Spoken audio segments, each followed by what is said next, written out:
Welcome to Cisco Tech Beat, the podcast that explores the people and stories behind what inspires the newest innovation. Today, I'm happy to welcome Bert Soto, Chief Diversity Officer, Vice President of Sales, TGS. TGS is a full-service IT consulting firm with capabilities to manage all aspects of your IT environment, from managed services practice to automation AI, to security platforms, to end-user devices. TGS is also the official technology provider for the 2024 NFL champions, Kansas City Chiefs. Bert, welcome to TechBeat. Thanks for having me. Glad to be here. I wish we were in person, but maybe in the future we'll be able to actually sit in a room and do this in person and not remotely. But this is great. Thank you for doing this. I want to start out by talking about TGS's origin story, because I don't really know the full story. So how did it begin, and what has the journey been like for TGS from the early days to the present? Well, I'll give you more than you bargained for here on that story, because it's an amazing story.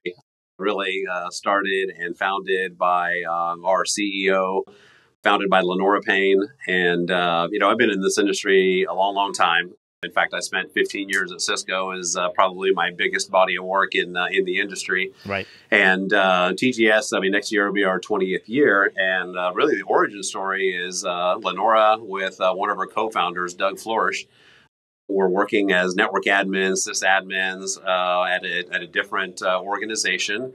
And there has, especially 20 years ago, a lack of diverse suppliers in the IT space, right? So, an organization here locally by the name of St. Luke's, a big medical organization, basically asked Lenora, if you were to, put up a shingle yourself, right, we might be able to, funnel some business here, because we can't find diverse suppliers in the IT space, right? Right. So she and Doug Flourish and a third co-founder who has exited the company a few years ago through retirement, who started working with HP and a small loan from HPI, not HPE, and they put up a shingle, started doing some business, and St. Luke's is still a customer until today. And I tell you, another pat on the back for Lenora, right? It is super rare. If we look at Cisco partners, just to begin with, there are thousands of partners all over the world. Only about a couple hundred, I believe, are African American owned. And, out of those couple of hundred, there are only really single digits, that have the capabilities, the scale, the facilities, that a TGS has. So it's amazing to think, again, more than you bargained for, to start from that origin story and start selling some laptops into St. Luke's. Now to have customers like MasterCard, T-Mobile, some household names in our world, in our industry, and over the years have topped $100 million in top-line revenue. That is a story that just doesn't exist in our industry, and the type of company that doesn't exist too often in our industry as well. So I'll close off that answer by saying, kudos to Cisco and your African-American Cisco partner community. We're a featured member, charter member of that organization. All these things fold together, and it really begins and ends with that origin story that I just went through.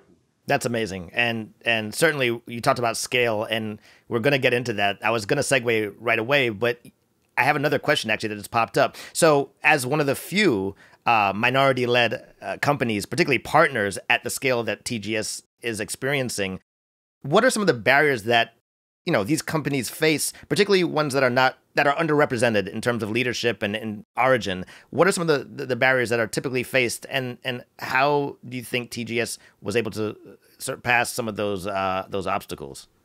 Yeah, good question. So when you have a smaller organization and a smaller relationship like the one that I described in the origin story, those are very familiar relationships and good to get started. But the larger we get as an organization, the more we're trying to, I'll use some Cisco nomenclature here, the more we move into customers like the commercial select space, the enterprise space. We're up against some giants in the industry, right? Yeah. These are household names in the IT industry. And, the way I kind of describe it sometimes, we can do all the training in the world, but at the end of the day, we got to jump in the ring with Mike Tyson here, right? And sometimes, we are disadvantaged, right? With some of the large competitors. Now, with the support of organizations like Cisco, our Cisco distributor, TD Synnex, a lot of support, helping organizations like TGS hit above our weight and punch above our weight and be successful there. But at the end of the day, the larger we get, the more capable we get, the tougher the competition gets. And, when you look at a lot of those enterprise and commercial select customers, again, this goes back to a little bit of my Cisco history. Mm-hmm. We know that all those organizations have their Cisco partner of choice. So it's typically very sticky, and it's hard to unseat some of those things. Not impossible. We do it every day. We compete against the big guys every day. But that's what I'd say is a challenge. The bigger we get, the bigger the competition we have to go against, and we're up for it. We battle those companies every day. We win against them every day, but it's tougher every day as well. Yeah, absolutely, absolutely. And speaking about punching above your weight class, I mentioned in my intro that you are the official technology provider for the Kansas City Chiefs, who, of course, won Super Bowl in 2024, which is amazing. And so I guess I'm curious as to how that relationship formed, and were there specific needs that the Chiefs had that TGS was able to execute on?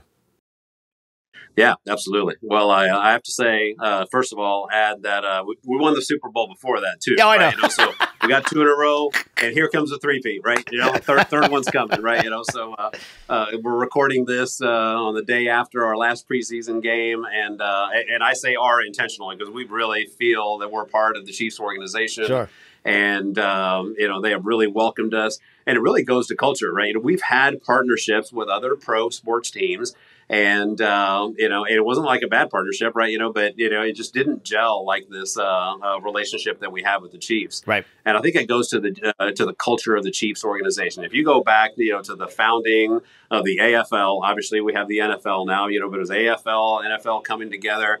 And Lamar Hunt, which is the patriarch of this organization, there's a long history of partnership. There's a long history of diversity into this organization.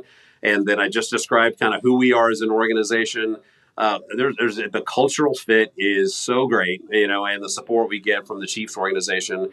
And one of the biggest things that we're able to do together as an organization is give back to this community we live in and we serve, right? So, it's fun to go, bowling with McCole Hardman and go hit golf balls with Clyde Edwards-Helaire.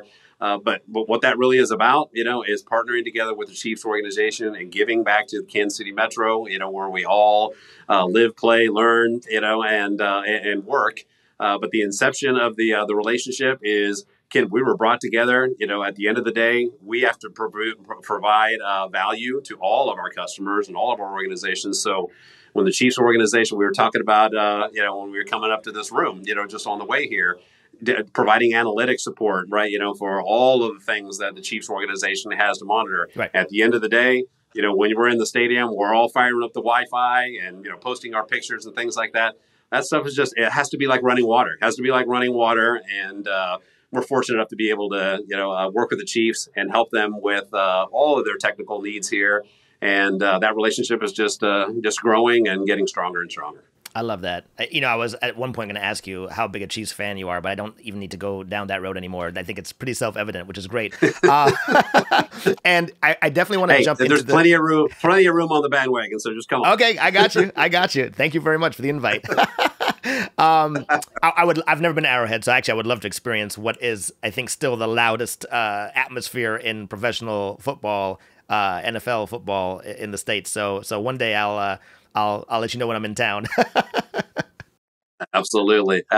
We're very proud of the stadium, the fan base, the tailgating. The World Capital of Barbecue. A lot of that barbecue is made in the parking lots. That's right. And again, it just goes to the culture of the whole organization, the fan base, this stadium. It's amazing. I love it. Yeah, you're speaking my language. We can talk food the next time we speak. I want to step back about partnerships in general, though, because obviously for Cisco, partnerships are one of the most important driving forces of our business. And we've forged an incredible relationship with TGS. Why do you think the partnership between us is so great and or successful? And what are some of the Cisco technologies and services that TGS employs in the day-to-day running of the business? Yeah. So, I think if in one good, not so much inflection point, one good example, I guess, is back in 2020. I mentioned one of our customers, MasterCard. Cisco is a type of organization, and again, I've walked the halls, literally and figuratively, and wore the badge for many, many years. Right. And it is, just that intangible of the type of organization Cisco is culturally, the Chiefs are culturally, TGS is culturally, where in 2020, we're all sitting at home quarantined, watching, protests and, videos on TV, not to put too fine a point on it, Sure. right? And companies like Cisco, companies like MasterCard stood up and said, we can do more. We can do more in the realm of supplier diversity, DEI, you name it, right? And putting money where their mouth is, right? So again, the creation of the AACPC and providing true assistance, and help for organizations like TGS move up the page, like I described before. So when you have organizations that are wired that way, that it's not a second thought. It's not a thing that we're doing because it's it looks good on the website or it looks good, in a press release or whatever, right? Again, it's like the cultural day in, day out activity. It was just a really good fit, right? As we work with Cisco, we were already on a multi-year journey. In fact, I'm proud to say also a little TGS commercial that we are in the application process for Cisco Gold status, and wow. Again, that's another one where out of the thousands of Cisco partners all over the world, only under a couple hundred have gold status, and relatively speaking, we're a small organization, but we really pay attention to the things that drive our relationships, both with our customers and our partners. So again, a multi-year journey to Cisco Gold status. That means we have the right talent, the right skill sets, the right people inside of this organization to be able to be that type of Cisco partner. Cisco sees that. And they also see, who we are as an organization, culturally as well. And it's a good fit in a number of different ways. I love that. Yeah. And I think, I imagine that your prior experience as a Cisconian many years ago could offer some insight and maybe knowledge that would assist in forging this relationship. Yeah, no, absolutely. And because at the end of the day, in fact, we're recording this at a time where next week, thousands and thousands of Cisco people from all over the world, are going to be at their sales kickoff, a meeting they call GSX, having been to 15 of those, right? A big acquisition happened with Cisco recently, and Cisco's a very metrics-driven company, and every fiscal year it's like, okay, here's what we're going to be focusing on, driving towards, or whatever, and knowing how that big machine works, one of the leaders in our industry, and us calibrating ourselves accordingly to make sure we're doing the right things, because at the end of the day, this industry is constructed around the fact that Cisco does 85% of the business through organizations like TGS. And to the extent we're aligned with their strategic initiatives, that just makes it a good fit for all of those sellers that are going to come back from their sales kickoff, hit the field, and go, execute on those marching orders. And to the extent we are fully aware and fully capable of what to do there, it makes it for a great cultural fit also with Cisco. Absolutely. Absolutely. And just circling back to the tech, in your running of the business, whether it's at Arrowhead or with some of the other initiatives that TGS is doing, are there specific Cisco services or technologies that you find? What are the ones that you use day to day, basically?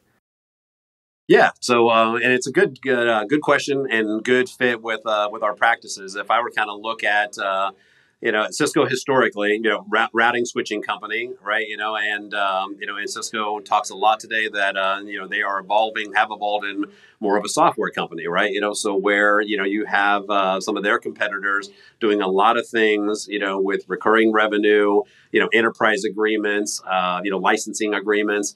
That's how we've moved with Cisco, into that technology. From the technology perspective, and it is, we're historic. If you go back 20 years, we started, with the laptops, like I was describing before, but historically more of a data center, compute and storage type of organization. And Cisco, with their broad portfolio, they do it all. Right. They absolutely do it all. You guys do it all. And so we have a great, data center practice, which now includes cloud, automation, AI. Networking, of course, like I discussed before, right? Historically, Cisco routing and switching, at their core back, to the 80s. Security is second to none. Security is one of the most important things that we all do, in the industry, Sure. and even in our personal lives, right? You can go over to other things as well that are in our practices. But again, as we stand up our practices, as we get our expertise in our organization, we are looking at all of those lanes because they are relevant to Cisco. As Cisco has grown up over the decades, and continued acquisitions that they do every single year, they're adding more and more capabilities, more and more talent, more and more technology, and we track with that accordingly and make sure we're well prepared to partner with them. Love that. Love that. Yeah. I mean, as we evolve, you evolve and take these technologies and use them where applicable. So we were talking about growth, and I know that several years ago, TGS built a new facility at the time, which was really to help you give the best services to your clients, current clients, I'm assuming future clients. I want to learn more about that building. What is it that makes it facilitate all the efforts that you have with the clients you have? Yeah, I love that you brought that up. We feel it's a big differentiator for us. So, in this day and age, right? We can't have a conversation these days in business without mentioning COVID. But when everyone went home, and a lot of our partners and some of our competitors as well, they're closing offices, everywhere in the country, right? Right. That's very common in every industry. But we stayed invested and committed to our 22,000 square foot facility that's here in the Kansas City metro area in Lenexa. And as recently as right now, I'll give you an example. Over the last couple of years, we've been doing a nationwide network refresh for a large engineering firm that is here in Kansas City. And what we're able to do with that facility, it's not just it is our office spaces, our managed service practice is housed there. So we have a network operations center where we act as, the IT organization for a lot of smaller companies that don't have a IT expertise, et cetera. They don't want to reset passwords on their laptops. They don't want to manage their voice solution, et cetera. So it's one thing that we do there. But one key thing is on the warehouse side of things. A lot of organizations, so every piece of gear that's going into that network for the nationwide network refresh is coming to TGS first. And we are opening up, every one of those boxes, for switching devices, putting the right person, putting it on a bench, putting the right personality, the right software load, configuring it, taking all the complexity out of a big project like that. So when we ship it out to site, wherever that is in the country, there's less expertise required by our end user, by our customer, by the network operator. Right. So it greatly simplifies and speeds up the process, of a project like that. To kind of round out that life cycle, so the decommissioned gear that we're taking out of the network is being put in that same box, being brought back to TGS, our same 22,000 square foot facility, where we're working, with partners for disposal and destruction of those devices too, right? So great example of some of the things that we're able to do. I mentioned a customer earlier, right? Back in the COVID timeframe, lead times in our industry were over a year for some equipment. Uh-huh. So, customers have to keep their lights on and keep working on their projects, right? So we're going to start building these data centers and we're going to order this equipment, hope that comes together. Murphy's Law, it did not. The equipment needed to ship before the facilities were done, and we were able to ship that to TGS. We have full chain of custody, full secure facility, and store it, asset tag it, and then ship it to site when needed or whatever. So it just provides us and our customers this flexibility, right, on the staging and logistics capability that we have there. And also houses our offices, our network operations center, like I mentioned before. And it's also a great place for collaboration. We have a number of conference rooms there. As I described before, a lot of our OEM partners have, including Cisco, have closed their offices, here in Kansas City, a place to touch down, a place to meet, a place to bring in customers and our OEM partners, a place to collaborate. I love it. The whole life cycle from providing, essentially as close to turnkey as possible for a client, and then bringing back stuff when it's getting recycled and everything in between. I imagine that a facility that size, 22,000 square feet, also provides jobs in the community, which is another sort of benefit, right? Yeah, no, I love that you made that connection because we work closely with local academies. In fact, because we have the facilities, we're able to every once in a while host, a day in the life of an IT person, right? For these young people that are coming through these academies, right? So they can get a peek into, oh, this is what it, looks and feels like, to work in an IT organization. And oh, by the way, we have hired people from those academies, and now we're just taking it one step further. Maybe we can facilitate, some of these young kids coming through these academies, opening up opportunities to not just come work at TGS, to work in industry with some of our partners. There are countless number of our customers that have said, "Hey, I'll volunteer an internship. I'll volunteer an apprenticeship." Right? So if we could sew all of those things together, still early days, that's true success, right? When we can really, shine that light and illuminate, those IT paths. It's life changing. It's literally life changing for these young people when they can get in the game. Absolutely. And I think it really opens their eyes as to what those paths are, because there's sort of a misconception out there that IT is really a one-dimensional thing, and either you're only a cybersecurity person or you're this or that. And there are so many different avenues within IT to explore. And I love that you've opened the doors to people, and some of the other people you work with have opened doors so that young people can understand, hey, you know what? I didn't even know that this existed, and now this seems like a really interesting career. What do I need to do to forge a path down that side of things? Yeah, and in that world, right? It's kind of an overused term sometimes. The syndrome. It's Hmm. absolutely that. I mean, if you don't know what IT is and what's required to get in there, it's like, well, that's not for me. I can't do that, right? Yeah, And that's absolutely not true, right? right. Again, just the getting in the game, taking that first step, getting that first certification, working with that first person on that internship, right? And we have a couple of people in our organization that have started just that way, and people self-select themselves. I can do more. I can do another self-certification. I can on and on and on. Yeah, And you turn around a few years later, and some of these young people are just absolutely crushing it out there, right? With this whole raft of certifications and the knowledge they have, and that it started with taking that first step, in one of those internships. absolutely. Absolutely. I love that. I want to talk about things away from work for a little bit. So obviously we talked about the NFL and football and Arrowhead and being a Chiefs fan, and you're currently at the stadium. And so I know that that is a passion of yours. What are some of the other things that you're involved in? Any hobbies or activities beyond NFL? Yeah, no, absolutely. Well, I guess snapshot on top. What's keeping me really busy these days is I was talking to our Chiefs representatives, ushered me in. Is I have two grandkids now, right? So I'm showing Ah, my age here a little bit, that's great. and my oldest one turned two just the other day, and Nice. about 40 miles west of us, is a town called Lawrence, Kansas, where the University of Kansas is. Yep. I'm a KU guy. I'm a Jayhawk. My All wife's a right. Jayhawk, and sent two of my kids to KU and a bunch of tuition money, right? So we're kind of dyed in the wool Jayhawks just down the road. My son, who had been living in Los Angeles, just moved back with our two grandkids to Lawrence. So guess what? All roads lead back there. So we're staying very busy with the move, very busy with our grandkids, and now with all of us moving back, my nuclear family, my three kids and my wife were all back together, and Ah, the more peers and friends that I talk to, I understand what a rarity that is, right? So absolutely. that's keeping us really busy and really happy these days, right? So that's what we've been working on the last few months, getting us all back together. I love that. That's a beautiful thing. Nothing more important than having family, and you're blessed to have everybody back in the same location. I mean, you couldn't have predicted that.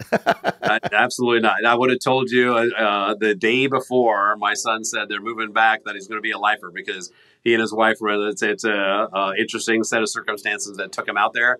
Right. Again, related to COVID as well, and they absolutely loved it out there. And but at the end of the day, right?